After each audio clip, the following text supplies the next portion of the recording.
साहिब बंदगी सतनाम। आज हम जानेंगे सतगुरु नितिन दास साहब से निज स्वरूप के बारे में। निज स्वरूप क्या होता है, आत्म स्वरूप क्या होता है। सत्संग के माध्यम से आज सतगुरु नितिन दास जी हम सबको बताएंगे निज रूप और आत्म ज्ञान क्या होता है। निज रूप के बारे में बहुत सारे लोग बातें तो करते हैं, पढ़ भी लेते हैं। 3 गुणों की भक्ति में भूल पड़ा संसार, कहत कबीर निज नाम बिन कैसे लागे पार। निज नाम, खुद का नाम, खुद का नाम, निज नाम। सतगुरु नितिन साहब जी इस बारे में आज सत्संग के द्वारा हम सबको बताएंगे। सत्संग को बड़े ध्यान से, बड़े विवेक के साथ सुने। क्या किस नाम का प्रचार किया? सत्य नाम का प्रचार किया। सत्य नाम। अब ये नहीं कि वो वाले नाम पुराने वाले 52 अक्षर में है और सतनाम 52 में नहीं है। अगर सतनाम का जाप करोगे तो ये भी 52 में ही है। इसलिए सतनाम का कोई जाप नहीं है।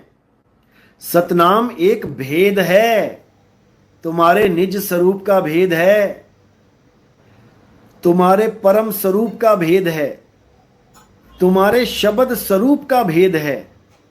शब्द हमारा तू शब्द का, सुन मत जा सरक, और जो चाहे निज रूप को तो शब्द ही ले परख। अभी कई अज्ञानी ऐसे आ गए हैं जो आपको कहते हैं नहीं, आत्मा का रूप अलग है, परमात्मा का रूप अलग है। आत्मा का रूप जानने से यानी खुद का स्वरूप जानने से मुक्ति नहीं होगी, परमात्मा का स्वरूप जानना पड़ेगा। इन निकम्मों को कौन समझाए? जो तू सो हम। इसीलिए कबीर साहब के साथ सो हम सत्य कबीर लगाया जाता है। इन निकम्मों को कौन समझाए? कोई नहीं समझा सकता। इनको काल का डंडा समझाएगा। जब 84 में जाएंगे ना ढोर बन के, बैल बन के, उसके बाद तो जोतेंगे खेत लोगों के और पीछे से पड़ेंगे डंडे और केवल चमड़ी हिलाएंगे। अभी तो हाथ से घिस लेते हैं ना, कोई डंडा मारे तो फिर हाथ भी नहीं पहुंच पाएगा वहां तक। क्यों? वो जमीन से टच करवा रखे हैं चारों। समझे? तो अभी समझ लो, शब्द हमारा तू शब्द का। बीजक की वाणी है, ऐरे गहरे नथु खैरे की वाणी नहीं है। शब्द हमारा तू शब्द का, सुन मत जा सरक, और जो चाहे निज रूप को। किसको प्राप्त करना है? निज रूप को, निज नाम को, निज धाम को, निज स्वरूप को, निज तत्व को। जो चाहे निज रूप को, तो परमात्मा का रूप क्यों नहीं बोला? जो चाहे परमात्मा के रूप को तो शब्द ही ले परख, ऐसा क्यों नहीं बोला? क्योंकि इन अज्ञानियों को पता ही नहीं है निज रूप के बारे में। ये इस रूप को अपना रूप मान बैठे हैं और परमात्मा को अपने से अलग कोई और आदमी मान बैठे हैं कि परमात्मा कोई आदमी आएगा हमसे अलग होगा वो। यहां तक कि निराकार ब्रह्म को भी एक आदमी मान बैठे हैं कि निराकार ब्रह्म वहां से बेहोश होके गिर गया। बताओ, निराकार भी बेहोश हो जाता है। साकार बेहोश होता है, समझ में आता है। निराकार भी बेहोश हो जाता है। वाह रे वाह, गजब के लोग हैं। तो ये सब इन लोगों का हाल है जो हमारे सत्संग सुन सुन के चौधरी बन रहे हैं ना, हमारे सत्संग सुन सुन के ज्ञानी बन रहे हैं। लेकिन बेचारे करे तो करे क्या? मूल भेद इनके पास है नहीं, निज नाम का इनके पास भेद है नहीं, निज स्वरूप का इनके पास भेद है नहीं। ये किसी और की भक्ति में लगा देंगे, समझे? और अगर किसी और की भक्ति करोगे तो त्रिगुणी माया में उलझ जाओगे। समझ लो, 3 गुणों की भक्ति में भूल पड़ा संसार। और कहें कबीर निज नाम बिन, निज नाम बिन, निज नाम, कहें कबीर निज नाम बिन, और कैसे लागे पार। यह समझना बच्चों का खेल नहीं है, समझे? बच्चों का खेल नहीं है, क्योंकि यह परमात्मा की दया से ही समझ में आता है। जब तक उसकी दया ना हो कोई नहीं समझ सकता, भूल जाओ। इसलिए निज नाम को जानना है। चिंता तो निज नाम की और ना चितवे दास। 24 घंटे अपने सत्य स्वरूप में स्थित रहना है। तुम्हारे स्वरूप में तुमको ही स्थित रहना है, क्योंकि तुम्हारे रूप में ही परमात्मा का स्वरूप है। आत्म में राम, राम में आत्म, चीनस गुरमुख विचारे। ये बात इन लोगों के समझ में नहीं आ सकती, क्योंकि इनको भेदी गुरु मिला ही नहीं, इसलिए इनके समझ में नहीं आएगी। जितना मर्जी जोर लगा लें ये लोग, इनके पल्ले नहीं पड़ पाएगी। ये कोई ना कोई सतलोक बना के बैठ जाएंगे, कोई ना कोई अलख लोक की बात करेंगे, किसी ना किसी अनामी लोक की बात करेंगे। ये करते ही जाएंगे, किसी ना किसी की बात करते ही जाएंगे, और एक दिन 184 में चले जाएंगे। तो इसी को समझा रहे हैं कबीर साहब। जो चाहे निज रूप को तो शब्द ही ले परख। शब्द की परख कर लो। वो शब्द किसी 52 अक्षर में नहीं आता। शब्द शब्द बहु अंतरे, सार शब्द मत लीजे। और कहें कबीर जहां सार शब्द नहीं, अरे धृग जीवन सो जीजे। धिक्कार है उस जीवन पे जो सार शब्द को नहीं जान रहा। तो भाई, किसी और की पूजा नहीं करनी है, किसी और की भक्ति नहीं करनी है। कबीर साहब ने तो यहां तक कबीर सागर में लिखवा दिया, नहीं कबीर नहीं धर्मदासा, अक्षर एक सब घट ही निवासा। वाही को सतपुरुष कहिए, और आदि अंत अक्षर गह रहिए। कौन से अक्षर को ग्रहण करना है?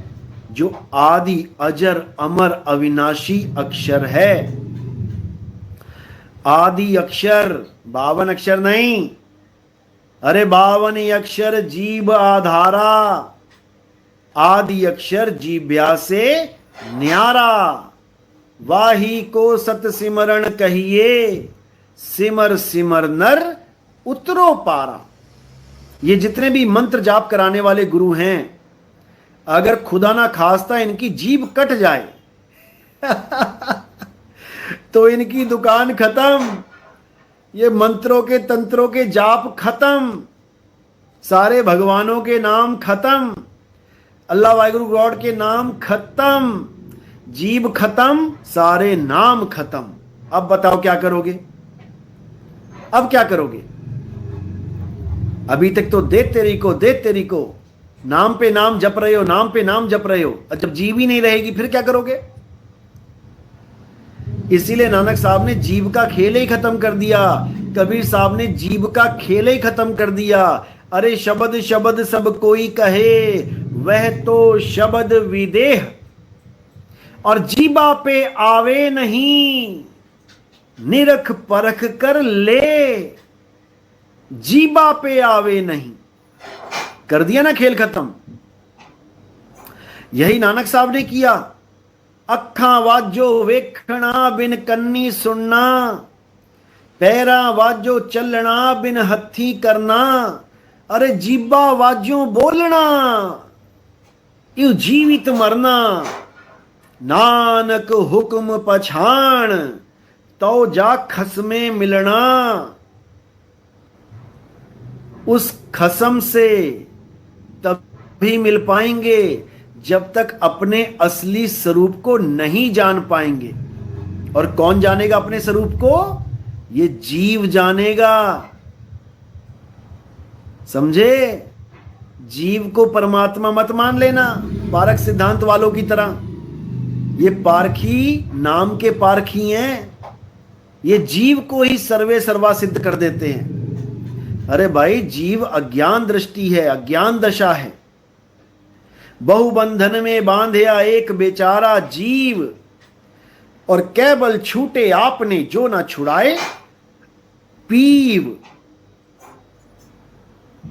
समझ लो, राम नाम सत्य है। 2 अक्षर वाली वाणी ने सबको हिलाकर रख दिया गुरुजी। इसीलिए परमात्मा ने पहले ही ये वाणी इन लोगों के ग्रंथों में डलवा दी।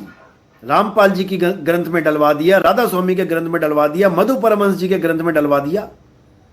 इसीलिए डलवा दिया क्योंकि यही ब्रह्मास्त्र है युग पलटने का। समझे? इसको इतना मशहूर कर दिया कि अब मुझे केवल एक बार बोलने की जरूरत पड़ती है, लोगों ने सुन रखी है पहले से ही। इसके अलावा मदन साहब की कोई वाणी नहीं जानता। अभी 2, 4, 5, 10 दिनों से मैं एक बोलने लगा हूं, तब जाके लोगों को दूसरी वाणी पता लगी है मदन साहब की, क्योंकि ये एक वाणी ही परमाणु बम है इस कलयुग का। दूसरी वाणी कौन सी है? शब्द स्वरूपी ज्ञानमय दया सिंधु मत धीर, और मदन सकल घट पूर्ण है करता सत्य कबीर। परमात्मा का स्वरूप बताया जा रहा है और तुम्हारा भी वही स्वरूप है, शब्द स्वरूपी। परमात्मा क्या है? शब्द स्वरूपी है। और तुम क्या हो? तुम भी शब्द स्वरूपी हो, लेकिन अपने स्वरूप को भूल बैठे हो। इसलिए तुम्हें जैसा भी गुरु मिल रहा है, जो भी शब्द दे रहा है, तुम उन शब्दों को जपने में लगे पड़े हो। अब अपने स्वरूप को पाने के लिए क्या करना पड़ेगा? इन सारे शब्दों को फेंको किनारे और अपने स्वरूप को, अपने असली स्वरूप को, अपने निज शब्द को पहचानो। समझो, शब्द को पहचानो। उसी शब्द में परमात्मा का वास है, क्योंकि शब्द ही परमात्मा है। गुरु ग्रंथ साहब आप पढ़ेंगे, आप गुरुद्वारे जाते हो, गुरुद्वारे में जो लास्ट में अरदास होती है उसमें देखो क्या बोलते हैं, जो प्रभु को मिलबोच है, यानी जो प्रभु से मिलना चाहता है तो खोज शब्द में ले। लेकिन कौन से शब्द में खोजूं ये नहीं पता। अब तुम सिख बन गए तो वाहिगुरु वाहिगुरु शब्द में खोजो, हिंदू हो तो राम राम कृष्ण कृष्ण शब्द में खोजो, मुसलमान हो तो अल्लाहू अल्लाहू में खोजो, ईसाई हो तो हालेलुया में खोजो, गॉड गॉड में खोजो। सब 52 अक्षरों में खोजने में लगे हैं। और गुरु ग्रंथ साहब में बिल्कुल क्लियर कट बता दिया गया, 52 अक्षर जोरे आन, सक्या न अक्षर एक पहचान। उस एक अक्षर को पहचानना है, जपना नहीं है 52 अक्षर। उस एक अक्षर को पहचानो कि वो एक अक्षर क्या है, फिर देखो क्या होता है।